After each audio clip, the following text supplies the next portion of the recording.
તું આ સરકારને કહેવા માંગુ છું, આ મૂંગીબેરી સરકારને કહેવા માંગુ છું એક જાગૃત કિસાન તરીકે કે પ્રભુ શ્રી રામના ચરણોમાં અમે આમ તો કઈ આપી નથી શક્યા, તો હું 20 કિલો કપા આપવા માંગુ છું આ સરકાર. આ મંદિરોમાં જો મારા દીવાની વાઈટું થતી હોય મારા કિસાનના કપાસની, તું આ મંદિરના પ્રભુ શ્રી રામના ચરણોમાં 20 કિલો કપાસ આપવા તૈયાર છું. આ સરકાર નક્કી કરે કે મુખ્યમંત્રી કાર્યાલય દેવી કે કલેક્ટર કચેરીએ દેવો અમારે કપાસ, એની જાહેરાત કરે. હું એ પૂછવા માંગુ છું આ સરકારને, ક્યાંનો ન્યાય છે? તમે આજે 2018 પછીના તમે જુઓ, તમે શું જે મળે છે ને એ પણ આ ભાવે નથી વેચાતી. આનું કારણ શું છે? હું એક કિસાન તરીકે આ સરકારને પૂછવા માંગુ છું. આજે સ્થિતિ સુધરી નથી તો તમામ નેતાઓને હું યાદ કરાવું છું કે કદાચ પરંતુ પરિણામ શૂન્ય જ છે મારા ખેડૂતો માટે. આ ક્યાંનો ન્યાય છે? નેતાઓએ નાફેડની વાત કરી હતી, પણ પરિણામ શૂન્ય જ આવ્યું છે. એ પછી કૃષિ મંત્રી હોય કે પછી કેન્દ્રના કૃષિ મંત્રી હોય, ક્યાંનો ન્યાય છે? આજે મુખ્યમંત્રીએ પણ ધ્યાન દોર્યું નથી. હું એ પૂછવા માંગુ છું આ સરકારને, આજે મુખ્યમંત્રીએ પણ ધ્યાન દોર્યું નથી. એક પાણીની બોટલ બજારમાં જો વેચાતી હોય અને વેચાઈને એ પણ મારા ખેડૂતની કસ્તુરી કરતા પણ મોંઘી વેચાઈ રહી છે. આજે ક્યાંનો ન્યાય છે? શું કરે છે આ સરકાર? આજ 20 થી 25 રૂપિયા પાણીની જે બોટલ મળતી હોય એ પણ આજ મારા ખેડૂતના માલથી ઊંચી વેચાઈ રહી છે પાણીની બોટલ. આ ક્યાંનો ન્યાય છે? તમે પ્રતિબંધ હટાવો ત્યારે તો મારા ખેડૂતના ઘરમાં તમે પ્રતિબંધ હટાવો ડુંગળીમાં હોય. જય જવાન, જય કિસાન. 2023 ના 24નું વર્ષ થઈ ગયું મિત્રો. કોણ લૂંટશે મારા ખેડૂતના આંસુ? ધર્મના નામે રાજકારણ કરી રહી છે આ સરકાર.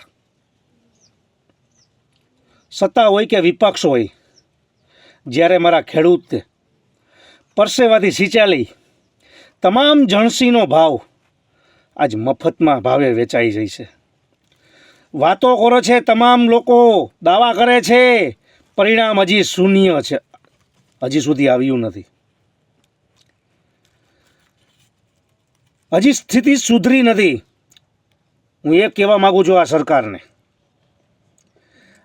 આજે જગતગુરુ શંકરાચાર્ય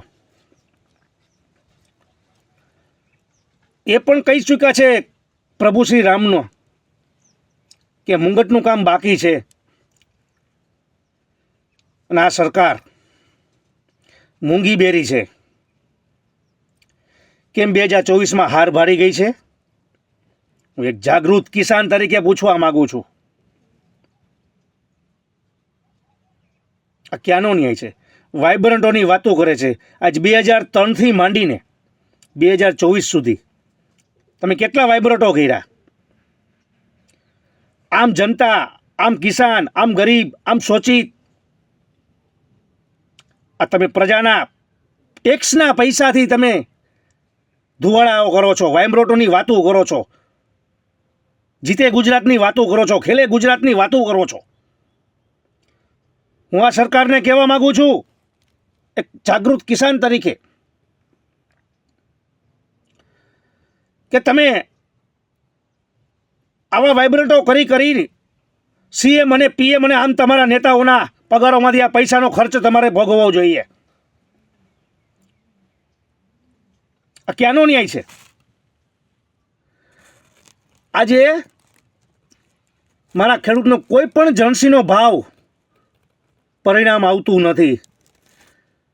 તમે આજે જો કિસાન ભાઈઓ, રેતી પથ્થર ખનન કરેલી હોય, ચોરી કરેલી રેતી હોય, એ પણ આ ભાવે નથી વેચાતી. આજ ખેડૂતના જણસીના ભાવે પણ નથી વેચાતી. આજે એ પણ ડબલ ભાવમાં વેચાઈ જાય છે.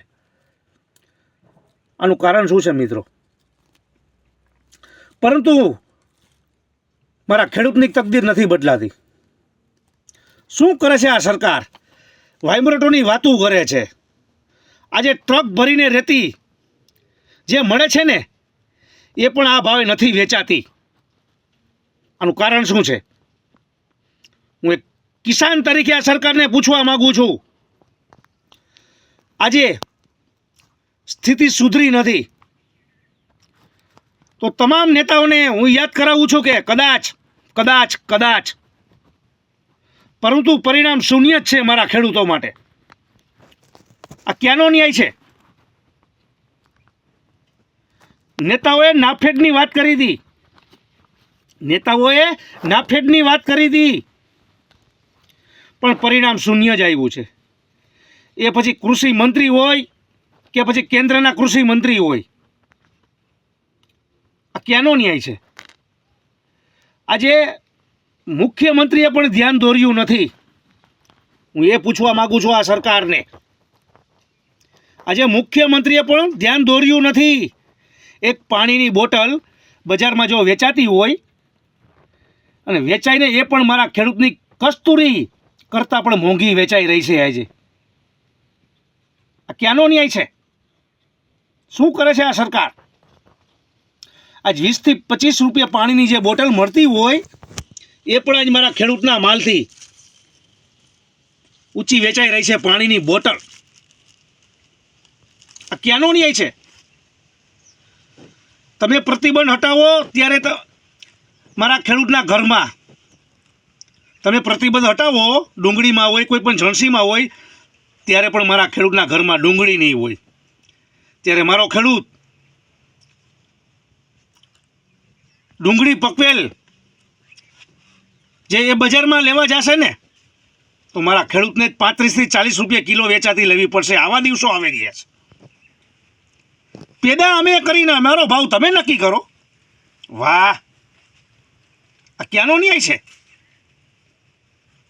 શું કરે છે આ સરકાર? હું પૂછવા માંગુ છું આ સરકારને, તમે કેટલા કેન્દ્રો ખોલ્યા? ઝડપથી ચાલુ કરીને મારા ખેડૂતોને પોષણક્ષમ ભાવ તમે આપ્યા? શું તમે મારા ખેડૂતને ડુંગળી પાછી 50 થી 60 કિલો બજારમાં લેવા નીકળવું પડશે મારા ખેડૂતને? હું એ પૂછવા માંગુ છું આ સરકારને. ક્યાંનો ન્યાય છે?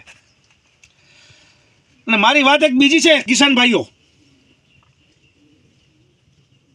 કે જે પ્રભુ શ્રી રામના ચરણોમાં 108 ફૂટની અગરબત્તી જતી હોય, કળશો જતા હોય, ઢોલ નગારા જતા હોય, તો હું આ સરકારને કહેવા માંગુ છું, આ મૂંગીબેરી સરકારને કહેવા માંગુ છું, એક જાગૃત કિસાન તરીકે, કે પ્રભુ શ્રી રામના ચરણોમાં અમે આમ તો કંઈ આપી નથી શક્યા, તો હું 20 કિલો કપા આપવા માંગુ છું આ સરકારને. આ મંદિરોમાં જો મારા દીવાની વાઈટું થતી હોય મારા કિસાનના કપાસની, તો હું આ મંદિરને પ્રભુ શ્રી રામના ચરણોમાં 20 કિલો કપાસ આપવા તૈયાર છું. આ સરકાર નક્કી કરે કે મુખ્યમંત્રી કાર્યાલય દેવી કે કલેક્ટર કચેરીએ દેવો અમારે કપાસ, એની જાહેરાત કરે. હું એ પૂછવા માંગુ છું આ સરકારને, ક્યાંનો ન્યાય છે? તમે આજે 2018